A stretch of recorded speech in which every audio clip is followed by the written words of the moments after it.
নমস্কার।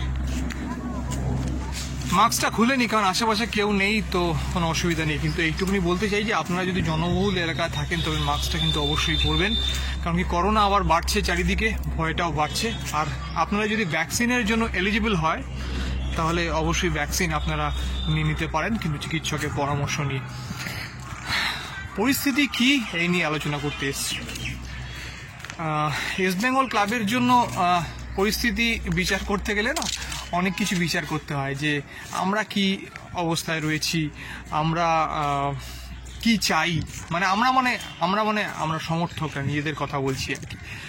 তো সব কিছু মিলিয়ে যদি বিচার করতে হয় তাহলে আমরা মোটামুটি এখন শূন্যতে দাঁড়িয়ে আছি, কারণ কি এই বছর আমাদের এখনো পর্যন্ত পাওয়ার মতো সেরকম তো কিছু দেখছি না এখনো পর্যন্ত। যে ভবিষ্যতে দিন যে ভালো আসবে না সেটা কে বলতে পারে, অবশ্যই ভালো আসবে। তার কারণ কি ইস্ট বেঙ্গল ক্লাব, এই তিনটে শব্দ ইস্ট বেঙ্গল ক্লাব, এই দুটো শব্দ বলতে পারেন, এই দুটো শব্দ এমন এর একটা মাদকতা, এমন একটা জাদু আছে যে দেওয়ালে পিঠ থেকে ঘুরে দাঁড়ানোর যে ক্ষমতা আছে সেটাই হচ্ছে এর ট্রেন্ড সেটার। এই ক্লাবের ইতিহাস তাই বলে, এই ক্লাব যে সেন্টিমেন্ট থেকে তৈরি হয়েছে সেটা তাই বলে। একটা সংখ্যক মানুষ, বিশাল সংখ্যক মানুষ, তারা নিজেদের যে পৈতৃক ভিটে, সেই ভিটে ছেড়ে তারা যখন অন্য একটি জায়গায় চলে আসে, সেই জায়গায় লড়াইয়ের কাহিনী, সংগ্রামের কাহিনী বর্ণনা দেয় এই ক্লাবের ইতিহাস। সুতরাং ইস্ট বেঙ্গল ক্লাবের সমর্থকরা হতাশ হতে পারে, কিন্তু এই মুহূর্তে যা সার্কামস্টেন্সে সব কিছু দাঁড়িয়ে সব কিছু বিচার করে তারা হতাশ হতে পারে, কিন্তু ব্যাপারটা এইটা নয় যে তারা হতাশ থাকবে। ঘুরে দাঁড়ানোর জায়গা অবশ্যই একটা আসবে। আমি এইটুকুই বলতে চাই যে যে পরিস্থিতি চারিদিকে দেখছি তাতে যেটা মনে হচ্ছে যে কিছু না কিছু ঘটছে, মানে পর্দার আড়ালে কিছু না কিছু ঘটছে। একদিকে দেখছি যে ইস্ট বেঙ্গল ক্লাবের যে সাবেক কর্মকর্তারা রয়েছেন তাদের সঙ্গে যে ইনভেস্টার রয়েছেন, মানে এসসি ইস্ট বেঙ্গলের যারা রয়েছেন আর কি, ইনভেস্টার যে কর্মকর্তারা, তাদের মধ্যে একটা ঠান্ডা লড়াই চলছে। বিবৃতির লড়াই যদিও এখন চোখে পড়ছে না, যেটা কিছুদিন আগে পর্যন্ত চোখে পড়তো। ইদানিং এইটা একটা ভালো বিষয় যে বিবৃতির লড়াইটা এখন হচ্ছে না অ্যাটলিস্ট, কিন্তু ঠান্ডা লড়াই একটা চোখে পড়ছে আর কি। কিন্তু অন্যদিকে আবার দেখা যাচ্ছে যে বিভিন্ন দিকে খবরাখবর পাওয়া যাচ্ছে বিভিন্ন সংবাদ মাধ্যমে, আপনারাও নিশ্চয়ই দেখেছেন বা আপনাদের চোখ এড়িয়ে যায়নি, যে ইস্ট বেঙ্গল ক্লাব নাকি বিভিন্ন খেলোয়াড়দের দিকে অ্যাপ্রোচ করছে, ইন্ডিয়ান খেলোয়াড়দের দিকে অ্যাপ্রোচ করছে। এবং এর মধ্যেই হরিমোহন বাঙ্গুর, মানে আমাদের ইনভেস্টর যিনি আছেন, সি সিমেন্টের যিনি মালিক, তার একটা বিবৃতি সংবাদ মাধ্যমে এসছে যে ইস্ট বেঙ্গলের বিদেশিদের মধ্যে ব্রাইট এনোবাখারে ছাড়া আর কাউকেই রাখা হচ্ছে না এবং বাকি সবাইকেই পরিবর্তন করা হবে। তো এই দুটো মিলে না আমরা সমর্থকরা একটু কনফিউজড হয়ে গেছি যে ব্যাপারটা কি হচ্ছে। ব্যাপারটা একদিকে দেখা যাচ্ছে যে ইনভেস্টর তিনি বলছেন যে চুক্তিপত্রে সই করব না, চুক্তিপত্রে সই না করালে ইনভেস্ট করব না, আর ফার্দার কোনো ইনভেস্টমেন্ট হবে না, এবং তারপর আমরা আইনগত কাজকর্ম করতে শুরু করে দেবো, আইনানুগ ব্যবস্থা নেব। এবং ক্লাব কর্তারাও একটা জায়গায় দাঁড়িয়ে রয়েছেন, তারা বলেছেন যে চুক্তির মূল মৌয়ের সঙ্গে MOU যে সিগনেচার হয়েছিল, যেটা মুখ্যমন্ত্রী মমতা বন্দ্যোপাধ্যায়ের সামনে, তার সঙ্গে মূল চুক্তিপত্রের বিস্তর তফাৎ রয়েছে, সব মিলিয়ে একটা এরকম পরিস্থিতি। সুতরাং এই চুক্তিপত্রে সই করা যায় না। তো এর মাঝখানে এই তাহলে ট্রান্সফার নিউজগুলো কেন আসছে? মানে এইটা কি পুরো ফেক, নাকি এটা সত্যি এমন কিছু অ্যাপ্রোচ এসসি ইস্ট বেঙ্গলের তরফ থেকে বা ইনভেস্টরের তরফ থেকে করা হচ্ছে যে সমর্থকরাও যাতে একটু মানে স্বস্তির নিঃশ্বাস নেয় যে ইস্ট বেঙ্গল হাত গুটিয়ে বসে নেই? এই ব্যাপারটা কিন্তু অনেকেই বুঝতে আমরা পারছি না। তো এইটা নিয়েই আজকের একটু আলোচনাটা আমরা বাড়িয়ে তোলার চেষ্টা করি। আসুন যে পরবর্তী যে পর্যায়ে যাই, সেখানে এইটা নিয়ে আমরা আলোচনা। ইস্ট বেঙ্গল ক্লাবের কর্মকর্তারা যেটা বলছেন যে MOU সিগনেচার হয়েছিল, যে প্রাথমিক চুক্তিপত্র যেখানে সিগনেচার হয়েছিল মুখ্যমন্ত্রী মমতা বন্দ্যোপাধ্যায়ের সামনে, সেই চুক্তিপত্র অনুযায়ী কিন্তু মূল চুক্তিতে সই করতে হবে এবং তারপরেই ইনভেস্টমেন্ট হবে, সেই রকম কোনো কথা নেই। অন্তত আগামী 2 বছরের জন্য 2 বছরের চুক্তিতে, মূল চুক্তিতে সই করে তারপরেই ইনভেস্টমেন্ট হবে, তারপরেই টিম তৈরি হবে, সেরকম কোনো বিষয় নেই। সুতরাং ইনভেস্টমেন্ট কিন্তু ইনভেস্টাররা করতেই পারেন এবং ইনভেস্টারদের হাতে সম্পূর্ণ স্পোর্টিং রাইট রয়েছে, তারা কিন্তু ক্লাবের টিম তৈরি করতে পারেন, এরকম একটি যুক্তি দেওয়া হচ্ছে। অন্যদিকে ইনভেস্টরদের তরফ থেকে কিন্তু পরিষ্কার বলা হয়েছে যে আর ফার্দার কোনো ইনভেস্টমেন্ট নয়। তার কারণ হচ্ছে ইতিমধ্যেই আগের বছরে প্রায় 60 কোটি টাকার মতো ইনভেস্টমেন্ট করা হয়েছে, কিন্তু মূল চুক্তিতে এখনও সই হয়নি। মূল চুক্তিতে যতক্ষণ না সই হবে, সুতরাং ফার্দার ইনভেস্টমেন্ট এগিয়ে নিয়ে যাওয়া যাবে না। ঠিক আছে, এবার যে বিষয়টা, সেই বিষয়টা হচ্ছে যে এর মাঝখানেই খবর এসছে ইস্টবেঙ্গল ক্লাব আশুতোষ মেহতাকে অ্যাপ্রোচ করেছে। আশুতোষ মেহতা খুব ভালো একজন রাইট ব্যাক, আপনারা দেখেছেন নর্থ ইস্ট ইউনাইটেডের হয়ে খুব ভালো খেলেছে লাস্ট ISL-এ, তার আগে আই লিগে মোহনবাগানের হয়ে খেলেছে এবং খুব ভালো খেলেছে এবং যথেষ্ট কিবু ভিকুনার কোচিংয়ে যথেষ্ট প্রমিসিং ফুটবল খেলেছে। সুতরাং তারপরেই তাকে নর্থ ইস্ট ইউনাইটেড নিয়ে যায়। আশুতোষ মেহতাকে ইস্টবেঙ্গল অফার করছে। এর মাঝখানে চিংলিংসানা সিং এর সঙ্গে যোগাযোগ করা হয়েছে, যদিও এই যোগাযোগটা আমি যতদূর জানি অনেক আগেই করা হয়েছে, যে কিন্তু ফাইনাল এখনও কিছু হয়নি। চিংলিংসানা সিংও কিন্তু ডিসিশন নেয়নি যে ও হায়দ্রাবাদেই কন্টিনিউ করবে নাকি অন্য কোনো টিমে যাবে। কিন্তু এই যে পরস্পর বিরোধী আচরণ, এই যে বিষয়টা, যে চিংলিংসানা সিং, আশুতোষ মেহতা এদেরকে ইস্টবেঙ্গল অ্যাপ্রোচ করছে, ইস্টবেঙ্গল ক্লাব তো অ্যাপ্রোচ করছে না, আমি বলবো ইনভেস্টারের প্রতিনিধিরা অ্যাপ্রোচ করছে। তার মানে তারা দল গঠনের ইচ্ছা তাদের রয়েছে এবং তারা ফার্স্ট স্টেপ তারা নিয়েছে, সেকেন্ড স্টেপ তারা নিয়েছে। কিন্তু অন্যদিকে তারা আবার এই ইনভেস্টারের কর্তারাই তারা মুখে বলছে, তাদের যে বিবৃতি সংবাদ মাধ্যমে জানা যাচ্ছে যে ফার্দার কোনো ইনভেস্টমেন্ট আমরা করতে রাজি নই যতক্ষণ না পর্যন্ত মূল চুক্তিতে সই করছে ইস্টবেঙ্গলের কর্তারা, ইস্টবেঙ্গল ক্লাবের তরফ থেকে। এবং সেই যে বোর্ড, সেই বোর্ড তৈরি, সেই বোর্ডে ইস্টবেঙ্গলের প্রতিনিধিরা যদি যতক্ষণ না আসে। সুতরাং এই বিষয়টা এখন পুরোপুরি আনক্লিয়ার। সব থেকে বড় কথা যে আমার যে অ্যাপ্রোচ, যেটা অনেস্টলি যেটা মনে হচ্ছে যে ইস্টবেঙ্গলের সাবেক কর্মকর্তারা তারা কিন্তু এত সহজে বিষয়টা নিয়ে ছেড়ে দিতে চায় না। ক্লজ ধরে ধরে তারা ব্যাখ্যা করে, তাদের আইনজীবীদের সঙ্গে কথাবার্তা বলে তারা বিভিন্ন রকম খুঁত বার করেছেন এবং তারা বলছেন যে মূল চুক্তির সঙ্গে এই ময়ূর আকাশ পাতাল তফাৎ রয়েছে। তারা যে চুক্তিতে এগ্রিড টার্মশিটে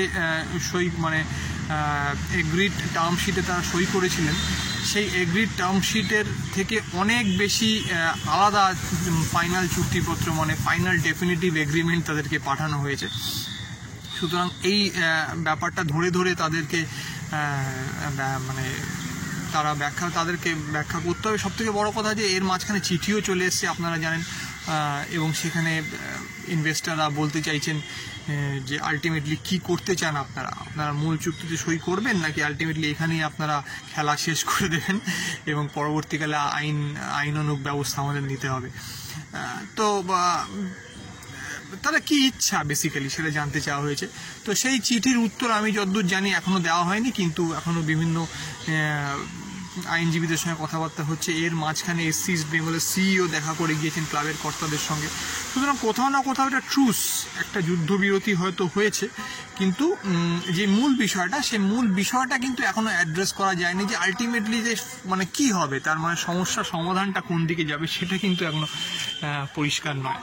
তো এইখানেই একটা চিন্তা থেকে যাচ্ছে। আশুতোষ মেহতার নাম শুনে আমাদের মনে খুব উদ্বেলিত হয়েছে আমরা। আশুতোষ মেহতা নিজেও বিবৃতি দিয়েছে, আমার কাছে এটিকে মোহনবাগানের প্রস্তাব রয়েছে, আমি চিন্তা করছি যে এটিকে মোহনবাগানে খেলতে পারি, কারণ কি তাদের সমর্থকরা খুব ভালোবাসে, স্বাভাবিকভাবেই তারা আই লিগ জয়ী টিমে তারা রয়েছে। এদিকে ইস্টবেঙ্গল অনেক বড় অফার করেছে, সেটাও আমাদের কলকাতাতে খেলতে চান, সেটা উনি বলেছেন। চিংলিংসানা সিংও এখনও ঘোরাচ্ছেন, এদিকে দেবজিৎ মজুমদার ওয়েট করে বসে আছেন, এইদিকে নাহলে উড়িষ্যা এফসিতে যাবেন। সার্থক গোলুই এখনও ওয়েট করে বসে আছেন, তবে যদ্দূর মনে হচ্ছে যে ব্যাঙ্গালোরের পথে এক পা এগিয়ে দিয়েছেন এবং আমার কাছে যদ্দূর খবর সৌরভ দাসের সঙ্গে বিভিন্ন ক্লাবের কথাবার্তা চলছে। অঙ্কিত মুখোপাধ্যায় হয়তো এটিকে মোহনবাগানে ফিরে যেতে পারেন। তো এইসব বিষয়গুলো আসছে একদিকে, আবার একদিকে চুক্তিপত্রের বিষয়গুলো আসছে এবং ইস্টবেঙ্গল যে টিম খেলোয়াড়দের সঙ্গে অ্যাপ্রোচ করছে সেটাই সবথেকে বড় বিষয়। তো আলটিমেটলি যেটা হচ্ছে সমর্থকরা কিছুই বুঝে উঠতে পারছেন যে আলটিমেটলি কী হচ্ছে বিষয়টা। এটা এরকম হতে পারে যে ইনভেস্টাররা হয়তো এই খেলোয়াড়দেরকে অ্যাপ্রোচ করে তারা সমর্থকদের একটা বার্তা দিতে চাইছে যে দেখুন আমরা কিন্তু ফাঁকা মাঠে, মানে এইরকম ফাঁকা মাঠে আমরা ঘুরছি না, আমরা ঘুরছি এমন জায়গায় যেখানে আমরা কিন্তু খেলোয়াড়দের অ্যাপ্রোচ করছি। এবার এই খেলোয়াড়দের সঙ্গে আমরা ফাইনাল কথাবার্তা বলে তাদেরকে পেমেন্ট করতে পারবো যখনই, তখন আমরা ইনভেস্টমেন্টটা যখন করব তখন আমরা ফাইনাল চুক্তিপত্রটা হাতে পাবো। তো এইরকম একটা খেলা চলছে আর কি। মানে দুই তরফ, মানে সমর্থক, যেহেতু একটা সমর্থক পুষ্ট ক্লাব, কোটি কোটি সমর্থকদের দু তরফ থেকেই বার্তা দেওয়া হচ্ছে। ইনভেস্টারের তরফ থেকেও বার্তা দেওয়া হচ্ছে দেখুন আমরা কিন্তু খেলোয়াড়দের অ্যাপ্রোচ করছি, ভালো ভালো খেলোয়াড়দের অ্যাপ্রোচ করছি। আবার সাবেক যারা ক্লাব কর্তা আছেন তারাও বলছেন দেখুন যে এমন কিছু ক্লজ রয়েছে যেগুলো মেনে নেওয়া যায় না, যেগুলো মেনে নেওয়া মানে ক্লাবকে বিক্রি করে দেওয়া হবে, এবং সেটা কখনই আমাদের পক্ষে মানা সম্ভব নয়। কারণ আর্মির জমিতে এই ক্লাব, এইটা কি করে পুরোপুরি লিজ ট্রান্সফার করা যায়, এইসব বিষয়গুলো তো রয়েছে, আপনারা সেটা জানেন। তো সব মিলিয়ে এমন একটা পরিস্থিতি, এই পরিস্থিতিতে ইস্টবেঙ্গল সমর্থকরা সত্যি কনফিউজড, কি করা উচিত। মুক্ত গগনে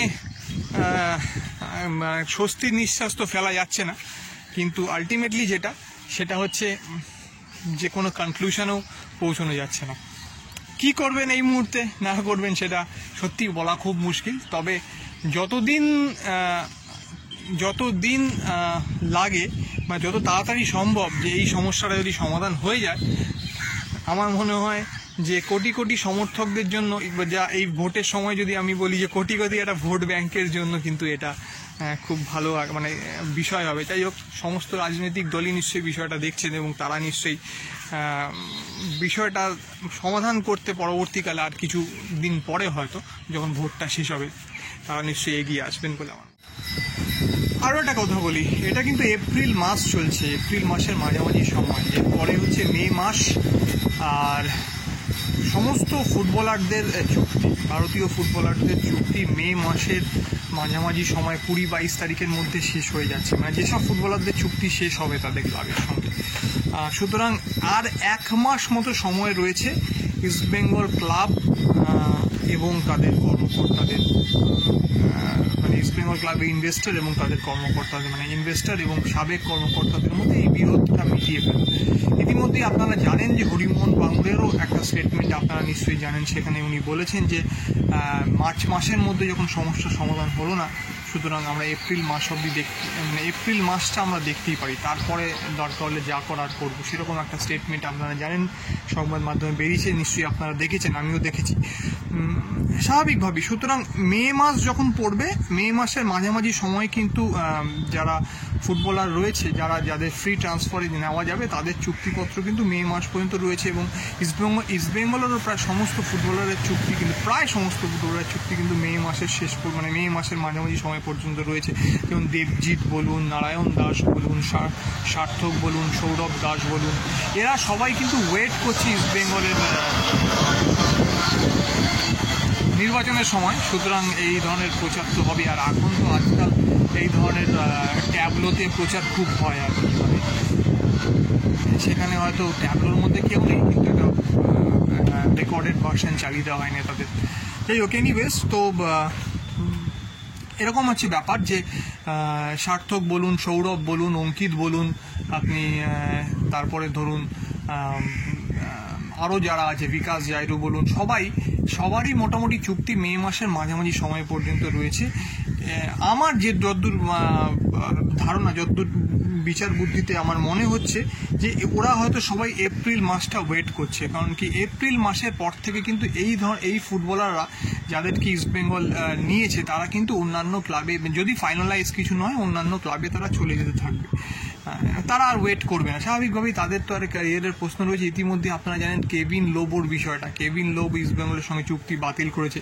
কেভিন লোবোকে তো ইস্টবেঙ্গল নিয়েছিল, মানে সাবেক ইস্টবেঙ্গল কর্তারা নিয়েছিল, তখন ইনভেস্টর পাওয়া যায়নি, এবং তারপরে এই নামগুলো বাদ দেওয়া হয়, নতুন যখন ইনভেস্টর আসে, যখন রবি ফাউলার অ্যাজ এ কোচ হিসেবে সিলেক্ট করা হয়, সুতরাং কেভিন লোবো সহ বেশ কয়েকজনের নাম বাদ দেওয়া হয়, জানেন সেই।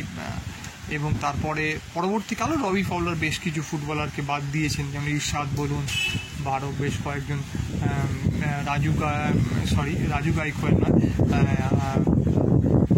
আপনার কি বলে ওর নামটা, অভিষেক আম্বেকার বলুন, এদেরকে বাদ দেওয়া হয়েছে। বাই দ্য ওয়ে রাজু গাইকোয়াড়ও কিন্তু ওই মে মাসের মাঝামাঝি সময় পর্যন্ত চুক্তি রয়েছে, তারপরে সেও কিন্তু মোটামুটি ফ্রি ফুটবলার হয়ে যাবে। রাজু গাইকোয়াড় খুবই প্রিয় ফুটবলার রবি ফওলার। আমি যতদূর জানি রবি ফওলার যে তালিকা দিয়েছে তার মধ্যে কিন্তু রাজু গাইকোয়াড়, আশুতোষ, কিংলিং সানা এদের সবারই নাম আছে। সুতরাং আর 15 দিন সময়ের মধ্যেই কিন্তু পরিষ্কার হয়ে যাবে ইস্ট বেঙ্গল ক্লাবের আগামী আইএসএল এর ভবিষ্যৎ কী হতে চলেছে। ইস্ট বেঙ্গল ক্লাব মানে আইএসএল সিসি মিন্ডের সঙ্গে গাঁটছড়া বেঁধে খেলবে কি খেলবে না, নাকি এই চুক্তি ভেঙে যাবে। এই চুক্তি ভাঙলে নতুন ইনভেস্টার এনে আইএসএল ইস্ট বেঙ্গল খেলবে সেরকম অবস্থাতেই নেই। তার কারণ হচ্ছে যে মানে নতুন ইনভেস্টার আনাটা খুব মুশকিল হবে আর কি। সুতরাং সব মিলিয়ে একটা এমন পরিস্থিতি, এই পরিস্থিতিতে আসা তো কিছু করার নেই, কিন্তু ইস্টবেঙ্গল ক্লাব তো লাল হলুদ জার্সির একটা মানে যাত্রা বিমান রয়েছে, একটা লড়াইয়ের ইতিহাস রয়েছে। সুতরাং শেষ পর্যন্ত কিছু না কিছু হবে সেই আশা অবশ্যই আমরা করতে পারি। ভালো থাকবেন, নতুন ভিডিও নিয়ে হাজির হব। আর আপনারা যারা আইপিএল দেখছেন খুব মন দিয়ে দেখুন, খুব ভালো সময় যাচ্ছে না কলকাতা নাইট রাইডার্সের জন্য। তার কারণ হচ্ছে যে যেভাবে ম্যাচ হারছে, তো আর ভালো আশা কিছু করা যায় না। ভবিষ্যতে নিশ্চয়ই ভালো কিছু করবে আশা রাখি, এবং আমিও কিছু বলতে পারবো সেই নিয়ে। Thank you so much.